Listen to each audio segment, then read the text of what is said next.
warahmatullahi wabarakatuh. Selamat siang pemirsa TVRI dimanapun Anda berada. Senang sekali saya Muhammad Farisi siang ini menemani Anda dalam acara Jambi Bicara Senin 4 Agustus 2025. Dan hari ini kita akan membahas mengenai amnesti abolisi dalam perspektif hukum dan politik. Tentunya dengan dua narasumber yang telah hadir di studio pada siang hari ini. Saya perkenalkan yang pertama ada Dr. Arfai, pengamat hukum dari Fakultas Hukum Universitas Jambi. Assalamualaikum, apa kabar? Waalaikumsalam warahmatullahi wabarakatuh. Terima kasih Mas Arfai selalu hadir dan memberikan pandangan-pandangan hukum, memberikan pencerahan kepada masyarakat Jambi. Dan narasumber yang kedua ada Dr. Fahrudin, pengamat politik sekaligus akademisi dari Universitas Nurdin Hamzah. Selamat siang, apa kabar? Siang, Mas. Apa kabar, Mas? Alhamdulillah. Alhamdulillah ya. Oke. Terima kasih nih. Akhirnya bisa satu panggung dengan Mas Arfai dan Mas Fahrudin. Ini menarik nih tema kita hari ini karena lagi viral, isunya sedang hot, dan kalau mendengar cerita-cerita kok langkah ini tidak terduga gitu ya. Tiba-tiba kemudian Presiden melalui kewenangannya memberikan amnesti dan abolisi ke beberapa orang. Salah duanya adalah Pak Hasto, Sekjen PDIP, dan Pak Tom Lembong yang pada saat Pilpres kemarin berbeda pilihan, berkontestasi lah seperti itu. Nah, saya ingin tanya ke Mas Arfai terlebih dahulu. Mas Arfai, amnesti dan abolisi ini sebenarnya apa pengertiannya? Karena kalau baca di media banyak perbedaan yang disampaikan. Yang amnesti ini menghapus hukumannya saja, tapi pidananya tetap, artinya punya catatan kriminal misalnya. Kalau yang abolisi itu menghentikan prosesnya sehingga tuntutan dan semua apa yang terkait dengan prosesnya itu tidak ada. Tapi ada juga pun pikir sebaliknya. Nah, jadi yang mana yang benar pengertiannya amnesti dan abolisi ini? Gimana, Mas Arfai? Ya, terima kasih Mas Faris. Nah, tentunya kita membahas, memahami ya amnesti dan abolisi itu mesti secara komprehensif ya. Tidak bisa hanya secara tekstual. Gitu ya. Nah, yang jelas amnesti itu sendiri kan kata lainnya kan amnesia ya. Oh. Ya kan? Apa itu amnesia? Lupa kan ya. Lupa ya. Dilupakan. Artinya ketika kita membedah itu, apa itu amnesti? Itu hak prerogatif yang dimiliki oleh presiden untuk mengampuni, ya. Menghapus tindak pidana tertentu kepada seseorang atau kelompok orang. Oke, ada tindak pidana tertentu. Kepada seorang atau kelompok orang. Yeah. Nah, ini juga perlu kita pahami. Ini sejarah ya. Di dalam sejarah ketatanegaraan Indonesia, amnesti ini termasuk abolisi juga, adalah kata kuncinya adalah kewenangan prerogatif presiden yang dia tidak prerogatif murni atau absolut. Yang prerogatif itu kan dua tuh. Yeah. Ada yang absolut, ada yang terbatas. Oke. Nah, kalau yang absolut seperti presiden ngangkat menteri itu nggak perlu dia tanyakannya siapa-siapa.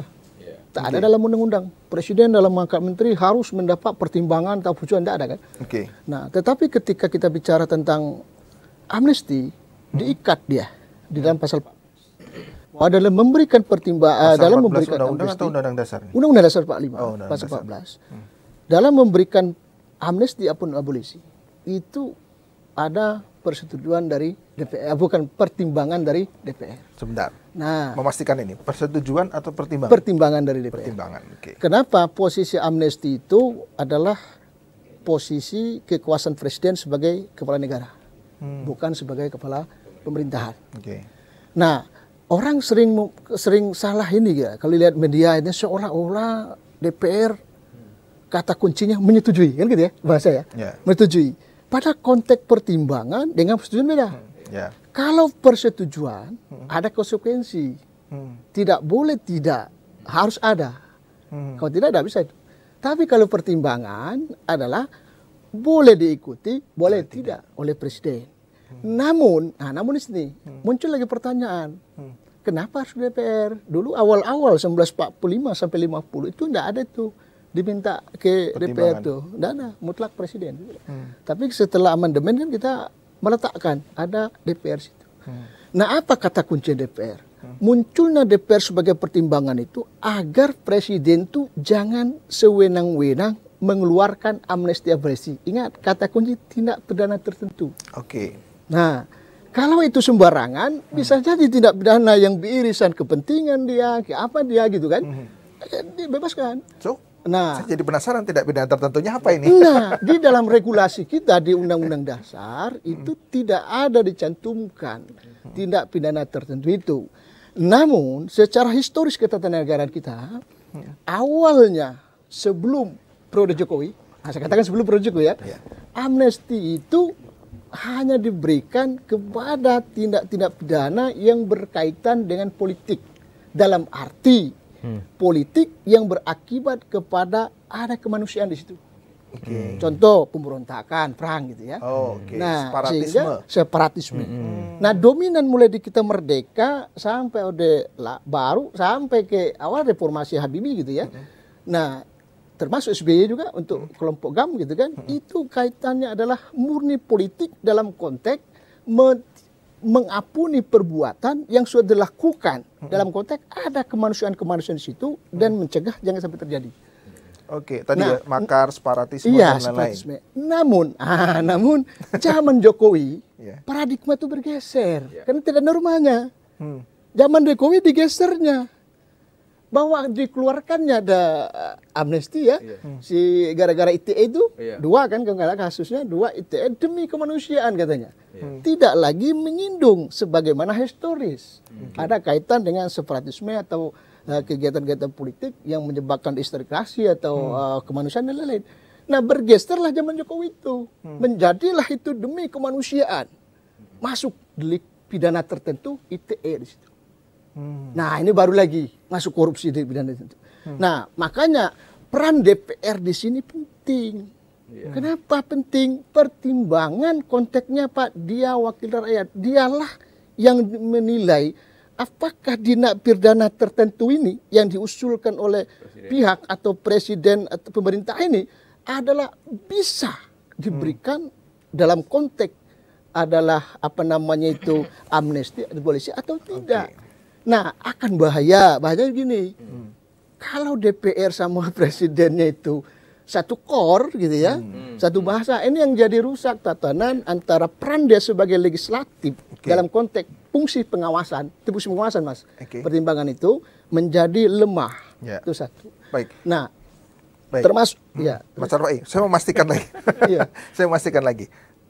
Tadi kewenangan presiden dengan tidak pidana tertentu, tapi tidak ada penjelasan. Tidak ada. Tidak pidana tertentunya apa? Iya. Artinya memang tidak limitatif dibatasi. Iya.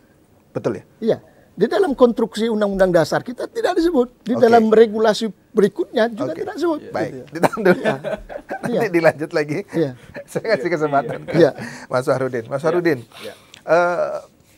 sebagai pengamat politik, sepakat dengan amnesti dan abolisi yang diberikan. Kalau baca statement Menteri Hukum, ini demi untuk persatuan, hadiah untuk 17 Agustus supaya tidak ada perpecahan lagi. Tapi ini kasus korupsi loh.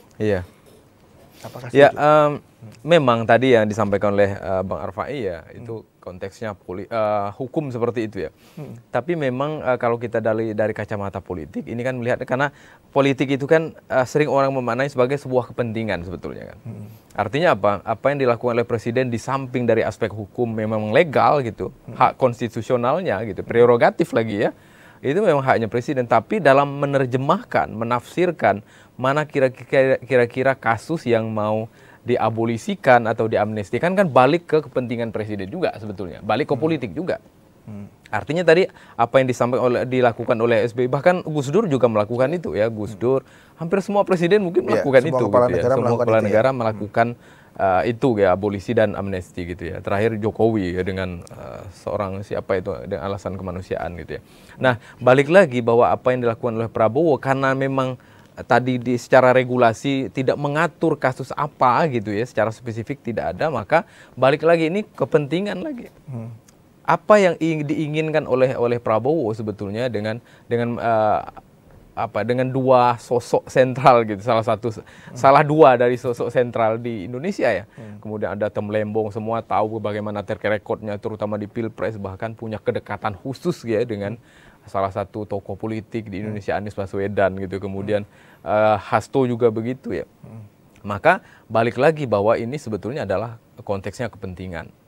Konteks politiknya adalah politik kepentingan. Karena misalnya kenapa dua orang ini gitu ya? Ada apa dengan dua orang ini? Kalau kita telusuri misalnya kasus Tom Lembong itu kan terkait dengan kebijakan sebetulnya. Dalam kasus-kasus yang lain sebetulnya tidak dimasalahkan gitu ya, misalnya Sri Mulyani dan lain-lain di masa lalu itu kan nggak ada persoalan soal kebijakan. Kenapa dengan Tom Lembong? Apa karena itu gitu berarti? Ya. Atau juga Hasto, seorang sekjen PDIP kita tahu berbeda gitu pilihan ketika Pilpres misalnya. Kemudian ada perlawanan-perlawanan yang dilakukan bahkan berseberangan dengan Jokowi misalnya. Apakah karena itu gitu ya, kepentingan-kepentingan. Tapi balik lagi dari pernyataan ini kan untuk konsolidasi ya kekuatan Indonesia ke depan, tidak ada lagi perpecahan. Saya pikir itu yang mungkin dilakukan oleh Jadi Mas Farudin melihat bahwa ya, kasus hukum yang terjadi, meskipun amnesti diberikan banyak orang ya, tapi yang paling tersorot adalah untuk dua tokoh ini ya, Pak Hasto dan Pak Tom Lembong. Berarti Mas Farudin melihat bahwa kasus hukum ini tidak murni kasus hukum, tapi kasus hukum politik yang menggunakan hukum sebagai alat untuk. Betul, karena dalam kacamata politik ya, amnesti dan abolisi itu sebetulnya sangat bernuansa politis. Karena tadi balik lagi nggak ada aturan, ada standar apa yang bisa diabolisikan dan diamnestikan, kan nggak ada. Berarti balik ke kepentingan dari seorang presiden. Makanya sangat kental dengan nuansa politik sebetulnya. Apa yang diinginkan oleh Prabowo sebetulnya dalam konteks politik itu yang sebetulnya ada di dalam pesannya yang disampaikan dalam pesan abolisi untuk Lembong dan amnesti untuk Hasto gitu. Semua tahu ya apa kepentingannya itu semua. Konsolidasi bagaimana misalnya. Dan Anda sepakat? Ya. Maksud saya pertanyaannya, apakah Anda sepakat dengan kasus ini kan kasusnya kasus korupsi, bukan kasus-kasus politik makar, kemudian separatis dan lain-lain. Tapi ini kasus korupsi yang korupsi ini sangat berbahaya. Kemudian apakah terlepas ini kasusnya itu baik atau buruk proses pengadilannya, tapi ini kasusnya kasus korupsi dan itu yang diberikan amnesti. Iya, kalau dari satu sisi misalnya di Tom Lembong saya pikir ya, kalau korupsi beda dengan Hasto saya pikir ya, agak berbeda gitu ya, sehingga misalnya ada pertimbangan bahwa sebetulnya yang pas itu ya di Tom Lembongnya, bukan di Hastonya gitu ya, karena yang kasus Tom ini sangat kental dengan nuansa politisnya, kebijakannya, yang di kasus lain sekali lagi dalam konteks yang lain tidak dipermasalahkan. Beda halnya dengan kasus Hasto. Artinya apa? Ini sebetulnya untuk menjaga ritme persatuan saja misalnya. Jangan sampai misalnya Prabowo hanya Tom Lembong aja yang diberikan hak itu, sementara Hasto juga dalam kasus yang lain perlu juga mendapat pertimbangan. Saya pikir ini untuk menjaga keseimbangan saja sih sebetulnya. Kalau mau sederhana ya sebetulnya, kalau mau ada sebetulnya hanya diberikan kepada Tom Lembong saja sebetulnya. Kalau kita lihat ya. Baik, saya ke Mas Arfai lagi. Mas Arfai, kita kan negara demokrasi yang ada pemisahan kekuasaan, ada check and balance gitu, yang harusnya memang ini ranahnya eksekutif, ini legislatif dan yudikatif. Nah, dengan amnesti dan abolisi yang diberikan ini, apakah ini bukannya bentuk intervensi pemerintah terhadap yudikatif? Eksekutif terhadap yudikatif. Ya, jadi harus kita pahami ya, keberadaan abolisi dan amnesti itu sendiri lahirnya untuk apa sebenarnya. Karena dulu lahirnya bukan dalam konteks bukan di konteks tindak pidana yang hari-hari ini terjadi sebenarnya. Karena lahirnya di situ kan bukan itu sebenarnya. Karena lahirnya amnesti dan abolisi itu include kekuatan hak prerogatif presiden. Ada domain untuk menyelamatkan bangsa dan negara tanah air karena ada perpecahan. Dalam konteks perpecahan itu ya separatis gitu kan, kejahatan-kejahatan politik yang penguasa pada saat itu melakukan kejahatan-kejahatan menghukum orang, menangkap orang. Itu betul-betul nuansa politisnya karena ada satu sisi melawan yang satu sisi dalam konstruksi memang terjadi gitu loh. Nah, itu awalnya. Nah, sehingga kalau kita ditarik itu apakah presiden punya wewenang dalam hal itu? Nah, dalam konstruksi kita di dalam negara kita ya, seorang presiden itu tiga-tiganya dia punya kewenangan.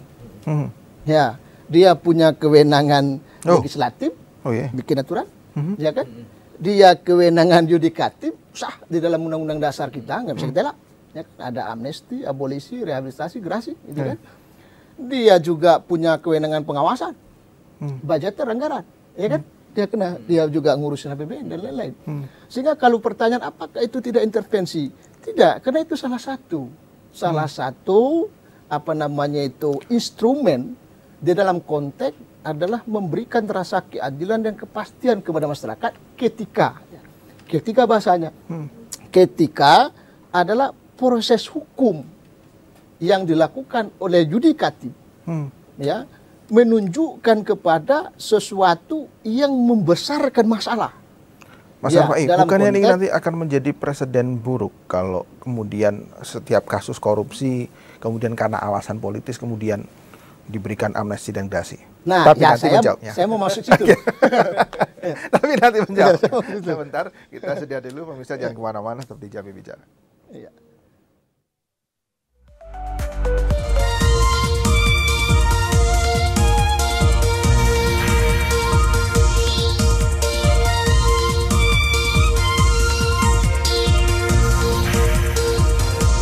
Masih tetap bersama kami di Jambi Bicara. Hari ini kita membicarakan mengenai amnesti dan abolisi dalam perspektif hukum dan politik. Saya lanjutkan kembali perbincangan kita. Tadi terpotong Mas Arfai menjelaskan tentang apakah ini tidak menjadi presiden buruk kalau kemudian ada kasus korupsi dan memang presiden punya hak konstitusional untuk memberikan itu, tapi ini kasusnya kasus korupsi. Artinya penegakan hukum korupsi yang memang dicita-citakan oleh rakyat ini sirna begitu saja dengan seperti, dan DPR justru memberikan sebagai wakil rakyat justru memberikan pertimbangan yang menyetujui. Mas Arfai. Ya, saya termasuk orang ya yang menilai bahwa kasus ini kalau tidak ditelaah lebih dalam yang dilakukan oleh Pak Prabowo ini, itu bisa menciptakan hal yang buruk di kemudian, ya, khusus dalam korupsi. Jadi kita lihat kalau secara teoritik ya, konteks ketatanegaraan itu sudah murni dia, sudah jelas sebenarnya. Kenapa saya sudah jelas? Hak prerogatif presiden. Nah, mesti paham dulu hak prerogatif itu apa. Nah, hak prerogatif ini adalah kewenangan kekuasaan presiden, dia bertanya kepada kekuasaannya sendiri untuk kepentingan publik. Ingat bahasanya, untuk kepentingan publik. Nah, dalam konteks untuk kepentingan publik ini terikat dia dengan hukum ataupun tidak terikat dengan hukum, tergantung tafsirnya presiden. Nah, sekarang tafsir presiden gimana? Tafsir presiden tentunya dia terikat karena sumpah jabatannya. Kan gitu, walaupun dia diskresi dia, tapi dia terkait dengan sumpah jabatannya. Sumpah jabatan inilah akan menilai, dia bertanya kepada dirinya pantas tidak pantas atau takaran kepentingan publik dalam hak prerogatifnya itu. Nah, oleh karena ini bisa menjadi kekuasaan yang begitu besar disalahgunakan, maka Undang-Undang Dasar kasih. Jangan ke presiden salah gunakan. Kata Undang-Undang Dasar saat kita reformasi, udah kita kasih tuh DPR memberikan pertimbangan agar jangan salah ini. Maka DPR lah ngukurnya. Sebagai apa? Bukan sebagai cap, bukan sebagai tukang stempel gitu loh. Sebagai wakil rakyat yang menilai kepentingan publik. Dua dia. Pertama dia menilai apakah masuk tindak pidana yang ini, yang mau diamnestikan, abolisikan itu, masukkah dia dalam konteks kepentingan publik? Yang kedua, apakah ini tidak melampaui kewenangan yang begitu besar terikat dengan sungkah jabatannya seorang presiden? Dan ini sifatnya terbuka. Ini sifatnya harus diumumkan ke publik, pertimbangan tadi. Jadi tidak ada bahasanya, ya DPR menyetujui dan lain-lain. Gitu. Dan tidak. Tetapi dia harus mengumumkan pertimbangannya apa dalam dua kasus ini. Di mana kepentingan publiknya, takarannya berapa. Nah ini sehingga menjadi hal kami pertimbangkan. Presiden boleh lakukan ini. Ya kan, yang nama pertimbangan itu kan tidak semurni-murni seluruh setuju loh. Ya kan bahasanya, lakukan ini, alasan ini, tapi jangan lakukan yang seperti ini. Kan itu bahasa pertimbangannya. Nah, oleh karena itu, kalaulah terjadi hubungan antara DPR dengan Presiden tidak lagi dalam konteks pemisahan kekuasaan dalam bahasa kita trias politika pada kewenangan masing-masing. Nah ini yang jadi bisa Presiden buruk ke depan. Ya kan? Kenapa? Menurut saya ya, penilaian yang namanya tindak pidana korupsi itu dilakukan oleh orang berkuasa. Ya kan? Dilakukan oleh orang berkuasa, dekat dan bagian dari kekuasaan, ya kan? Sehingga pilihan dua, Mas Faris. Ini kan, mau diselamatkan dalam konteks karena dia lawan, ya kan? Atau mau diselamatkan dia kawan. Nah, kalau ini salah meletakkan hak prerogatif dalam hal pemberian amnesti abolisi, ke depan kita akan ketemu amnesti, abolisi kepada kasus-kasus korupsi. Maka saya termasuk orang pikir janganlah pada kasus korupsi itu, ya kan? Jika mau lakukan hal demikian, jangan amnesti, jangan delegasi, abolisi, lakukan saja gerasi, ikut proses hukum untuk korupsi. Itu saya ke depan undang-undang harus meletakkan itu. Untuk kasus korupsi jangan abolisi atau amnesti, tapi ikuti ranah gerasi. Nah, lebih bagus itu. Baik. Sebelum ke Mas Farudin, saya sapa dulu ya, Mas Farudin ya. Selamat siang, Assalamualaikum. Halo. Selamat siang juga. Assalamualaikum warahmatullahi wabarakatuh. Waalaikumsalam. Salam sejahtera, salam sehat. Ya, Pak Yudi di Telane. Mantap. Dan salam bahagia untuk kita semua. Salam bahagia Pak Yudi. Silakan Pak Yudi. Baik, terima kasih Bung Aridi yang telah memberikan waktu singkat. Saya sapa sedikit mewakili masyarakat Jambi yang terhormat Bapak Dr. Arifin SMH, penasihat hukum yang tidak asing lagi, didampingi salah satu pendekar Bapak Dr. Farudin HMMA, juga pengamat politik. Dua pendekar di bidangnya masing-masing yang saya hormati. Ini memang tema kita ini memang seperti ya petir di siang bolong. Kalau nggak gitu bukan Indonesia. Indonesia ini aneh-aneh. Ya, dari segi perspektif hukumnya. Jadi bagi saya seorang sarjana hukum saja, makanya saya tidak mau jadi ahli. Karena berat mempertanggungjawabkan hal itu. Salah-salah analisa kan salah. Hanya sarjana hukum saja, berarti saya tidak berhak ke dalam masalah tema ini. Juga perspektif publik tentu yang perlu diwakili. Apa yang dilihat, didengar, dan dirasakan kita bersama. Hak prerogatif presiden memang ada. Justru itu publik bertanya kepada pendekar hukum ini, apakah ada dalam konstitusi Indonesia ini hak prerogatif yang sudah dikeluarkan oleh Prabowo berkaitan dengan hukum. Orang sudah dihukum, kan aneh. Jadi dua tersangka tersebut atau yang sudah diponis. Di dasar hukumnya dulu dibentik. Kalau tidak ada ya ditarik lagi aborsi abolisi. Nah publik takut saja nanti kan ikut-ikutan Indonesia nih. Tiba-tiba Pak Farudin ngajukan abolisi, amnesti, saya juga rame-rame. Ini kayak kacang goreng gitu. Ini nggak apa-apa. Dia pening Prabowo. Nah setahu saya dalam kuliah itu, abolisi dan amnesti itu sendiri, itu jelas dalam aturannya bahwa untuk orang tapol, tahanan politik, makar, dan ya narkoba saja ada yang untuk kalau dia memang narkobais ya, Jadi dia pakai, dia pengedar. Nah, itu harus betul-betul. DPR juga sama kok kualitasnya. Sampel kata Pak Arifai tadi. Ya kan? Saya bingung. Makanya tidak mendukung kebijakan. Nah, pertanyaannya tentu tidak bagus kalau memang tidak ada kontrol. Ya kan? Lempeng-lempeng saja. Jadi kita itu 1000% itu gemuknya. Pemerintah itu. Tambah lagi 2, PDIP, jadi kubu Anies. Nah, kan jelas masyarakat membaca itu. Jadi justru itu artinya amnesti ini, abolisi ini seharusnya pure, tidak kepentingan apa-apa di dalamnya. Apalagi politik. Bagaimana? Narasumber, saya bertanya untuk menanggapi persoalan ini. Ini harus jelas narasumber ini tidak benar. Ini benar. Dan jangan ragu-ragu. Kalau bisa kita bersatu semua hukum ini, praksi hukum.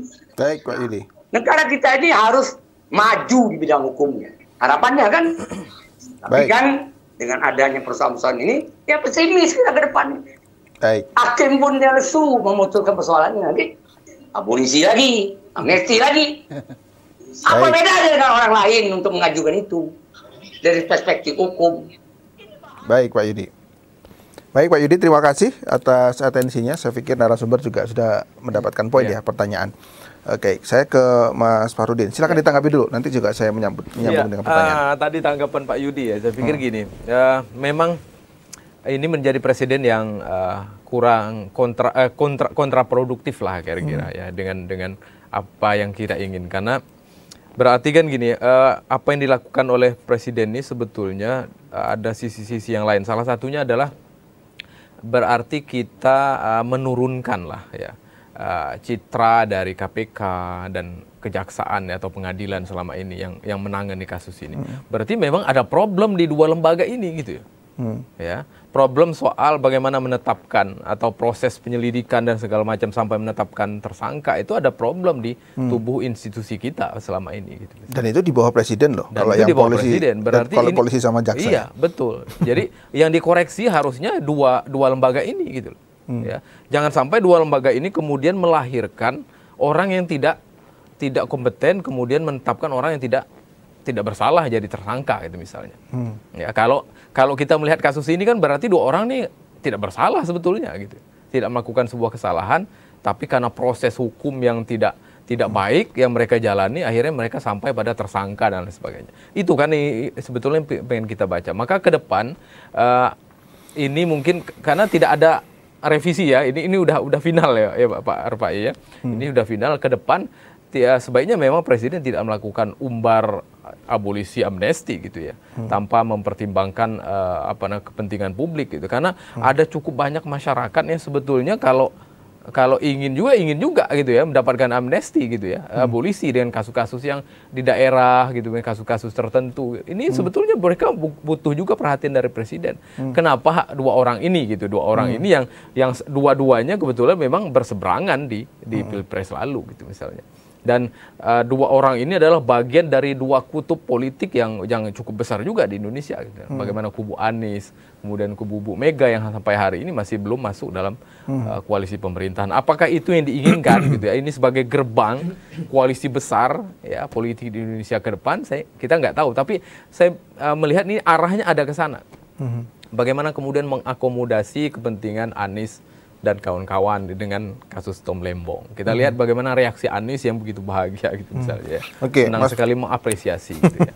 Begitu juga dengan Bu Mega tiba-tiba mendukung gitu ya, mendukung pemerintahan. Apakah itu yang diinginkan gitu ya? Nah, ini kalau itu yang dimaksudkan ini adalah bagian dari kompromi elit sebetulnya ya. Bagian dari kompromi elit yang coba dibangun oleh Prabowo untuk kondusivitas saya pikir ya, harmonisasi pemerintahan ke depan. Baik. Mas Faru, begini, dalam konstitusi kita kan dijelaskan bahwa Indonesia negara hukum, gitu ya, rule of law, bukan rule by law, kira-kira begitu. Artinya hukum itu mengatur semua seluruh, baik itu politik juga. Tapi faktanya sepertinya dengan kasus ini berubah menjadi rule by law. Artinya politik yang menjadi panglima, bukan hukum yang menjadi panglima. Sepakat kalau kemudian ya udah diganti saja ini. Iya, karena negara dalam hukum perspektif nih, hukum politik. juga, Mas, Kekuasaan. bahwa hukum itu dalam perspektif politik sebetulnya hukum itu adalah bagian dari politik ya, berarti kebijakan gitu lah. Produk dari kebijakan gitu ya. Artinya kalau balik ke sini ya memang itu yang terjadi gitu ya. Bagaimana hukum itu bisa menjadi kepentingan gitu ya. Bisa menjadi kendaraan untuk kepentingan tertentu misalnya. Ya, kita bicara sekarang yang ideal ya, kepentingan masyarakat umum gitu, untuk kepentingan Indonesia emas gitu ya ke depan misalnya. Apakah itu gitu, atau kepentingan untuk menjaga pemerintahan ini gitu ya aman, tentram, harmoni ke depan gitu ya 2030 gitu. Apakah itu yang dimaksudkan gitu ya. Nah, kalau hanya sebatas itu, kita kan sangat menyayangkan kalau hanya kepentingan-kepentingan yang seperti itu yang terjadi. Nah, kalau Pak Yudi tadi pengen tegas, jadi Mas Farudin, gimana nih, bener nggak nih ngasih abolisi dan amnesti ini? Kira-kira? Ya, kalau kita bicara sepakat atau tidak? Ya, sepakat karena itu bagian dari konstitusi, ya. Tetapi kita pilah juga mana kasus yang betul-betul terkait dengan kepentingan yang luas, yang maha luas gitu ya. Sehingga bagi saya kalau yang kedua itu rasanya sudah tidak tepat karena semua terang benderang gitu ya, terlihat. Yang kedua bahwa, maksudnya? Yang kedua misalnya amnesti Hasto itu saya pikir itu menjadi pertimbangan-pertimbangan yang harusnya dipertimbangkan lagi gitu. Oke, baik. Terima kasih. Saya ingin Mas Arfai juga menanggapi apa yang disampaikan Pak Yudi tadi. Jadi sepertinya berubah ini, hukum bukan menjadi panglima, tapi politik kekuasaan yang menjadi panglima di negeri ini. Padahal konstitusinya bukan berbunyi seperti itu, Mas Arfai. Iya. Ya, tapi nanti menjawabnya ya. Kita saja dulu, jangan kemana-mana. Tetap di Jambi Bicara.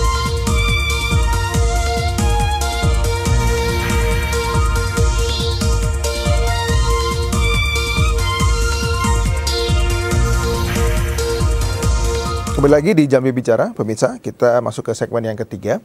Kita membahas mengenai amnesti dan abolisi dalam perspektif hukum dan politik. Saya kembali lagi ke Mas Arfai. Sambil nanti menanggapi, kalau ada yang perlu ditanggapi dari pertanyaan Pak Yudi. Nah, saya ingin tanya sebenarnya amnesti, abolisi, atau bahkan gerasi itu diminta berdasarkan permintaan atau bagaimana? Prosesnya bagaimana sebenarnya? Nah, di dalam mekanisme ketiga-tiga itu sebenarnya, khususnya amnesti dan abolisi, itu kan sistemnya kan permintaan, pengusulan ya. Pengusulan bisa itu usulan dari tersangkanya atau kuasa hukum ya, terdakwanya gitu ya. Atau juga dari instrumen pemerintah. Dari Kementerian Hukum HAM sendiri yang mengusulkan kepada Presiden. Nah, termasuk gerasi juga seperti itu. Gerasi juga orang permintaan. Cuman dalam domain yang berbeda. Kalau gerasi itu murni domain dalam konteks sistem criminal justice-nya.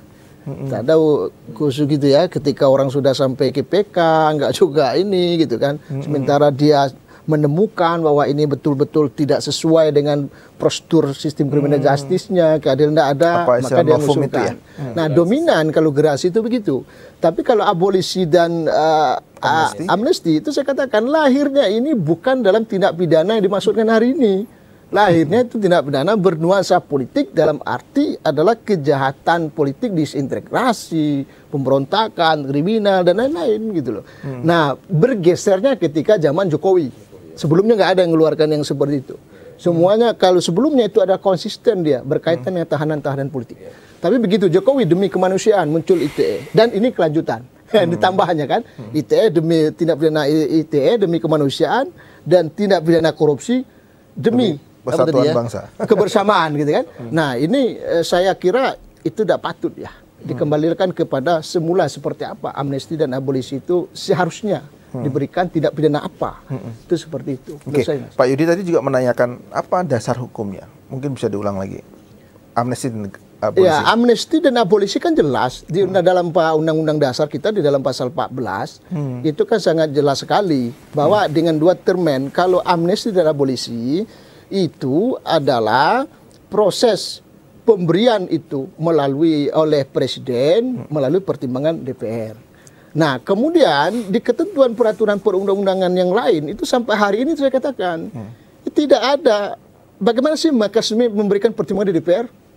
Boleh cek di tati DPR nggak? Dan kemarin sepertinya tidak tidak dijelaskan ya rapatnya. Iya. Terbuka gitu ya. Iya. Hanya kemudian di konferensi pers saja.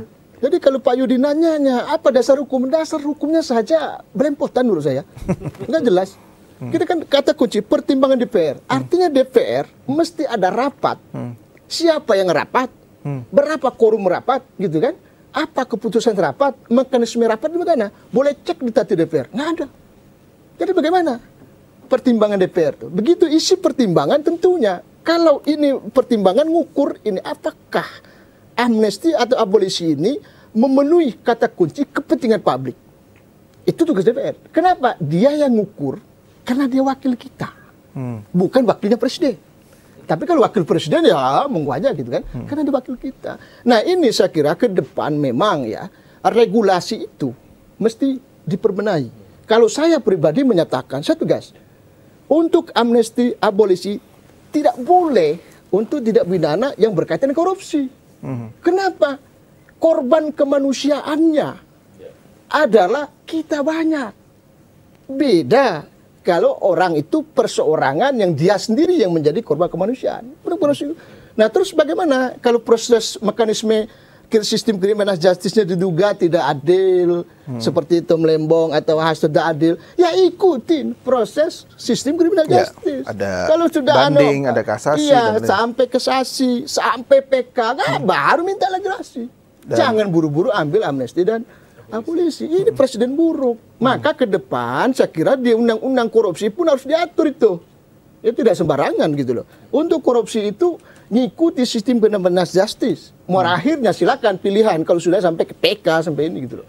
Jangan ada masuk nuansa ke prerogatif presiden dalam gitu sementara barang itu adalah belum ditemukan dalam konteks proses sistem criminal justice. Sebab presiden dua hal kedudukan presiden. Ketika dia memberikan amnesti gerasi abolisi, posisinya sebagai lembaga negara.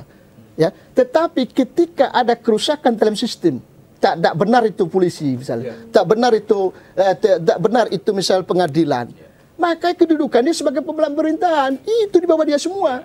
Masa dia tidak bisa bikin sistem? Kan itu benar dibenarin gitu loh. Jangan dia memukul kewenangan dia sebagai sistem pemerintahan, dia pukul sendiri dengan kewenangan kepala negara. Itu mukul kepalanya sendiri kan gitu bahasanya.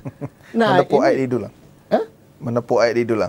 Ya gitu bahasa Mas Faris ya. Kalau saya bilang sama dengan mukul kepala sendiri gitu loh. Nah kan gitu jadi nggak benar. Nah oleh karena itu ya saya harusnya ke depan anggaplah kalau ini sudah terjadi mau diaudit mau apa kan. Karena kepentingan itu kan melalui perpres kan peraturan presiden, putusan presiden ya. Nah dalam diktumnya di situ jelas kalau presiden sendiri menyatakan itu tidak benar baru bisa dilakukan kan. Tapi dunia kasih lihat publik kan tidak seperti itu sekarang. Seolah-olah itu benar semua. Apa yang dilakukan presiden itu adalah sesuatu yang mutlak. Maka akhirnya kita muncul nanti bukan bahasa hukum lagi yang kontrol, tetapi adalah viral yang kontrol.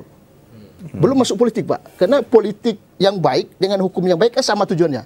Bagaimana untuk kepentingan publik, bagaimana untuk persatuan, bagaimana untuk kesejahteraan masyarakat, ya kan? Tetapi ini menjadi bersatu dia bukan untuk itu. Gara-gara ada viral misalnya, gara-gara dianggap publik tidak setuju tentang hal itu. Nah kalau ini diambil lagi, wah ini viral Pak Presiden bilang udahlah gerasi amnesti, kan jadi rusak Pak sistem negara kita. Viral ya. Iya. Jadi saya ingat ada istilah kebenaran baru. Nah, berdasarkan perspektif. Iya, sementara viral itu akan sangat viral ketika bernuansa politis. Ya kan? Dikemas dan diedarkan oleh orang politis. Maka dia akan gampang dengan audiensnya untuk menjadikan itu viral. Dan ketika dia bicara ini tidak adil, tidak benar, maka muncullah viral tidak adil, tidak benar, Pak. Dan itu akan dominan. Nah, itu dasar amnesti abolisi ya rusak. Saya ke Mas Fahru. Mas Fahru, kita melihat memang membangun sebuah bangsa ini kan butuh stabilitas. Tapi kalau tidak ada kontrol, check and balance, siapa yang kritik, semuanya ada di dalam pemerintahan. Wah ini juga the power can corrupt absolutely, gitu kan? Itu istilah yang sering kalau tidak ada terlalu besar kekuasaan, tidak ada yang mengontrol, semuanya dikasih gue, akhirnya siapa yang ngontrol nih? Dan kita lihat juga di dunia pendidikan, akademisi juga tidak terlalu lantang sekarang gitu.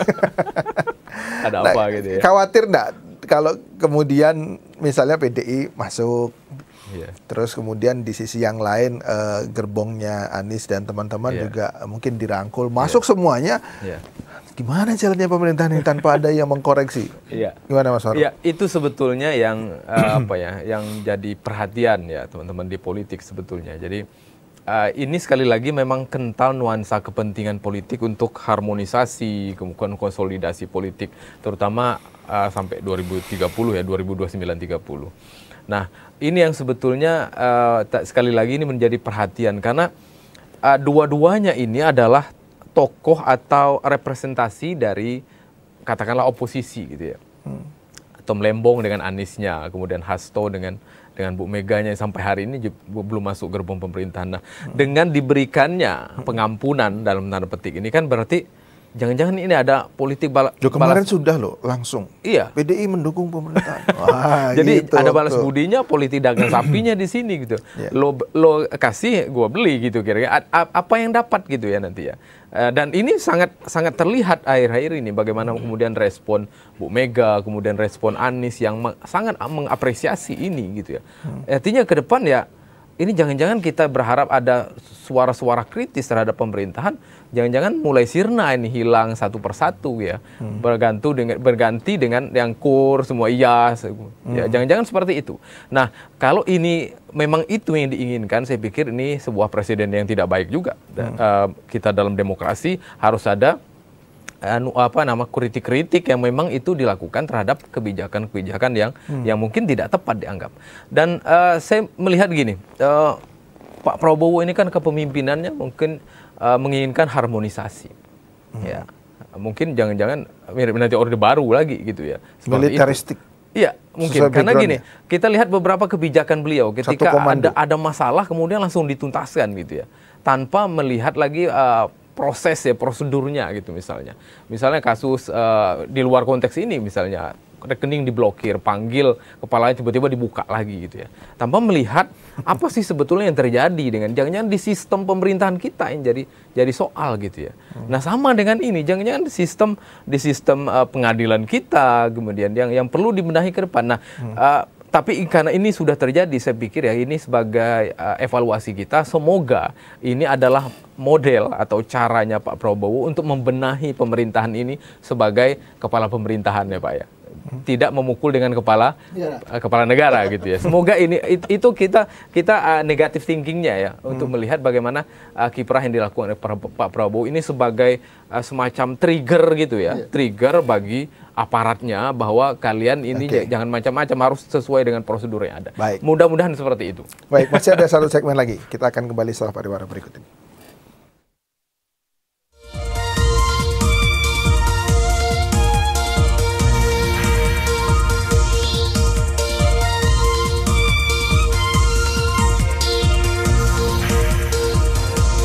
Terima kasih pemirsa, dan kita berada di penghujung dialog Jambi Bicara pada siang hari ini. Mas Farudin, terakhir dari semua yang kita bicarakan tadi tentang amnesti dan abolisi, apa kira-kira kesimpulannya? Ya, soal amnesti dan abolisi saya pikir itu jelas di konstitusi kita, yaitu menjadi hak prerogatif presiden, dan itu memang tidak bisa kita utak-atik gitu, menjadi tugas dan tanggung jawab presiden. Nah, cuma ke depan memang semoga model-model seperti ini tidak diumbar gitu ya, dengan mudahnya melakukan abolisi dan amnesti. Dan ke depan yang perlu dilakukan adalah bagaimana memperbaiki sistem ya di dalam pemerintahan kita, terutama dalam konteks pengadilan, agar kasus-kasus yang itu dianggap perlu diabolisi dan amnesti itu tidak terjadi gitu. Artinya proses di pengadilan itu betul-betul diperbaiki dengan sebaik-baiknya sehingga tidak muncul misalnya istilah pengadilan sesat dan lain sebagainya. Saya pikir itu. Baik, terima kasih. Terakhir, Mas Arfai. Iya, menurut saya ya, terkait amnesti abolisi itu, yang pertama tentunya di dalam konstitusi kita itu kewenangan dimiliki oleh presiden. Namun kewenangan itu bukanlah kewenangan yang sangat mutlak. Artinya tanpa dia minta pertimbangan atau penilaian yang lain-lain ya, hanya bertanya pada diri sendiri, bukan gitu. Tetapi dia mesti bertanya kepada institusi yang kaitan dengan itu, kemudian ada pertimbangan dari DPR.